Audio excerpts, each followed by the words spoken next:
ಎಲ್ರಿಗೂ ನಮಸ್ಕಾರ. ಎಲ್ಲಿ ನೋಡಿದರು ಇಲೆಕ್ಷನ್ ಇಂಚಿನ ಮಾರ ಇಲೆಕ್ಷನ್. ಆ ಮಂಗಳೂರು ದೇಶದಲ್ಲಿ ಕೇಸರಿ ಆಡಳಿತವನ್ನು ಮಾಡಲೆಂದೇ ಬಿಜೆಪಿ ಚುನಾವಣೆಗೆ ಹೋಗುತ್ತಿದೆ. ಇದನ್ನು ಹೇಳಿಕೊಳ್ಳಲು ನಮಗೆ ಯಾವುದೇ ಸಂಕೋಚ ಇಲ್ಲ. ನಾವು ಕೇಸರಿ ಆಡಳಿತವನ್ನು ತರಲು ಹೊರಟಿದ್ದೇವೆ ಎಂದು ಕಾರ್ಕಳದ ಶಾಸಕ ಸುನಿಲ್ ಕುಮಾರ್ ಹೇಳಿಕೆ ನೀಡಿದ್ದಾರೆ. ಮಾಧ್ಯಮಗಳ ಜೊತೆಗೆ ಮಾತಾಡಿದ ಸುನಿಲ್ ಕುಮಾರ್ ಅವರು, ಕಾಂಗ್ರೆಸ್ ಒಂದು ಕೋಮಿನವರಿಗೆ ಬೆಂಬಲ ನೀಡುತ್ತಿದೆ. ಆ ಮೂಲಕ ಇನ್ನೊಂದು ಕೋಮಿನವರು ನೆಮ್ಮದಿಯಾಗಿ ಬದುಕಬಾರದು ಎಂಬುದು ಅವರ ಸಿದ್ಧಾಂತ. ಇದಕ್ಕೆ ನಮ್ಮ ವಿರೋಧವಿದ್ದು ನಾವು ರಾಷ್ಟ್ರೀಯತೆ ಸಂಕೇತವಾದ ಕೇಸರಿಯನ್ನೇ ಮುಟ್ಟಿದ್ದು ಆಡಳಿತ ಮಾಡುತ್ತಿದ್ದೇವೆ ಎಂದು ಹೇಳಿದ್ದಾರೆ.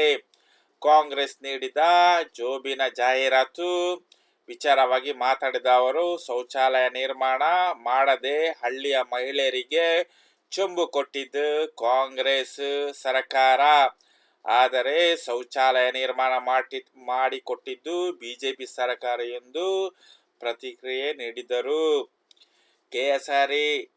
ದೇಶದಲ್ಲಿ ಕೇಸರಿ ಆಡಳಿತವನ್ನು ತರುವುದೇ ನಮ್ಮದು ಗುರಿ ಎಂದು ಸುನಿಲ್ ಕುಮಾರ್ ಅವರು ಹೇಳಿದ್ದಾರೆ. ಕಾರ್ಕಳದ ಶಾಸಕ. ಇಷ್ಟವಾದರೆ ಈ ವಿಡಿಯೋ ವಾಯ್ಸ್ ಇಷ್ಟವಾದರೆ ಒಂದು ಲೈಕ್ ಮಾಡಿ ಮಾರ್ರೆ, ಕಮೆಂಟ್ ಕೂಡ ಮಾಡಿ. ಓಕೆ.